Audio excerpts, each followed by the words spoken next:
Oke, hari ini kita bakal ngebahas sesuatu yang penting banget, yaitu gimana caranya hukum dan peraturan di Indonesia itu bisa kita semua akses dengan gampang. Kita akan bedah sistem penilaian kinerjanya, yang intinya jadi semacam rapor buat para pengelola informasi hukum. Pernah nggak sih ngerasa pusing tujuh keliling pas lagi nyari satu peraturan? Rasanya tuh kayak nyari jarum di tumpukan jerami kan? Nah, ini masalah yang dialami banyak banget orang, dan jujur aja bikin frustrasi. Begini deh, prinsip dasarnya kan simple ya. Sebagai negara hukum, semua hal dalam hidup kita tuh harusnya berdasar hukum. Tapi, pertanyaannya jadi gini, gimana ceritanya kita bisa taat hukum kalau kita aja nggak tahu isi hukumnya apa? Nah, ini dia nih intinya. Ini bukan cuma soal kita nggak nyaman atau ribet nyari info loh, dampaknya serius banget. Kalau akses ke info hukum terbatas, masyarakat jadi susah buat melindungi hak-haknya. Bahkan, investor juga jadi mikir dua kali buat nanam modal kalau sistem hukumnya nggak jelas. Jadi, taruhannya ini gede banget. Oke, jadi ini dia nih gambaran pembahasan kita.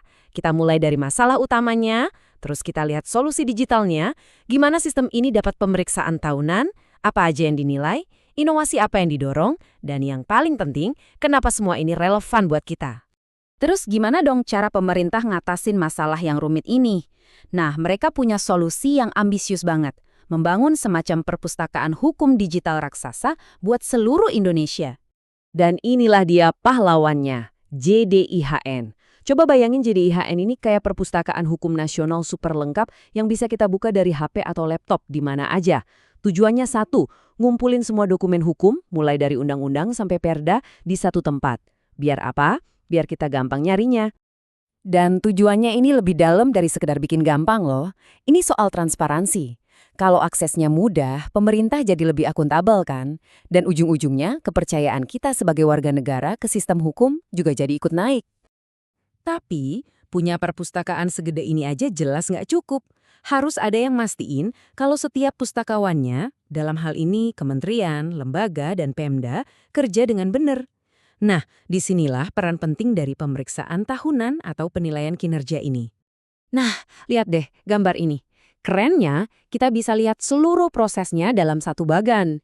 Ini tuh bukan penilaian yang cuma sekali jadi, tapi sebuah siklus yang jalan terus sepanjang tahun.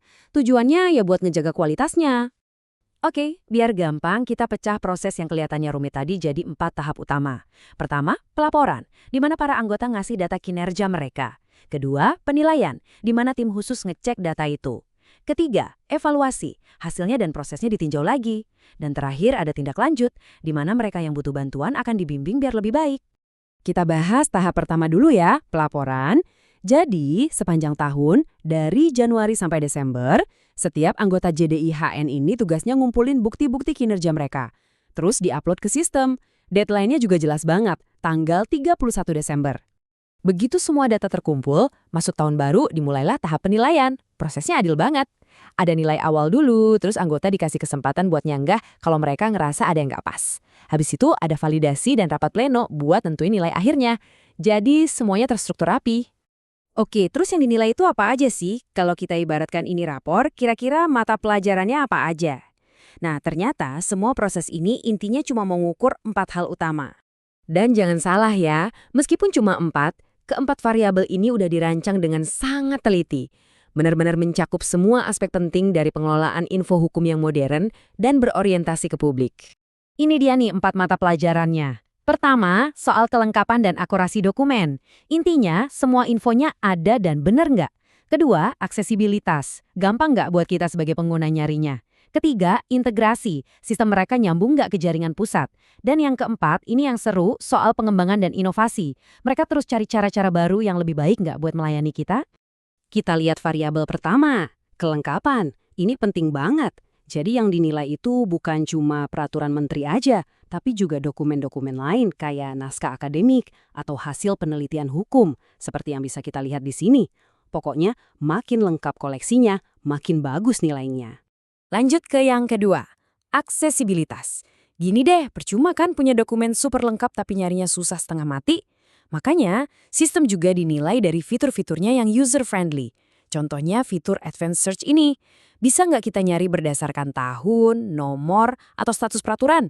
Nah, fitur-fitur kecil kayak gini yang justru bikin beda banget. Nah, ini bagian yang saya paling suka nih. Penilaian ini tuh nggak cuma soal memenuhi standar minimal aja. Justru sistem ini dirancang buat mendorong inovasi dan perbaikan yang nggak ada hentinya. Dan perbedaannya kelihatan jelas banget di sini. Layanan yang standar, ya mungkin cuma website biasa tempat kita bisa download PDF. Tapi layanan yang unggul, wah beda cerita. Mereka berinovasi, pakai AI, bikin aplikasi mobile, dan yang paling keren, mereka pastiin layanannya bisa diakses semua orang, termasuk teman-teman kita penyandang disabilitas. Coba kita lihat contoh nyatanya. Aplikasi mobile kayak gini nih, ini contoh bagus dari variabel pengembangan. Ini sebuah terobosan loh. Kenapa? Karena ini artinya seluruh perpustakaan hukum nasional itu ada di genggaman tangan kita. Nah, ini baru namanya inovasi yang benar-benar terasa dampaknya. Dan inovasinya pun harus inklusif, gak boleh ninggalin siapa-siapa. Makanya, penilaiannya juga secara spesifik ngecek, ada nggak layanan buat penyandang disabilitas? Websitenya ramah screen reader nggak? Videonya ada teksnya nggak? Hal-hal kayak gini nunjukin komitmen serius buat melayani semua lapisan masyarakat, tanpa kecuali. Oke, setelah lewat semua proses penilaian yang panjang tadi, terus hasilnya apa? Gimana semua detail teknis ini nyambung lagi ke gambaran besarnya, yaitu dampaknya buat negara dan kita sebagai warganya? Dan inilah dia rapor akhirnya. Setiap anggota JDI-Han bakal dapat skor dan predikat, dari istimewa sampai cukup baik.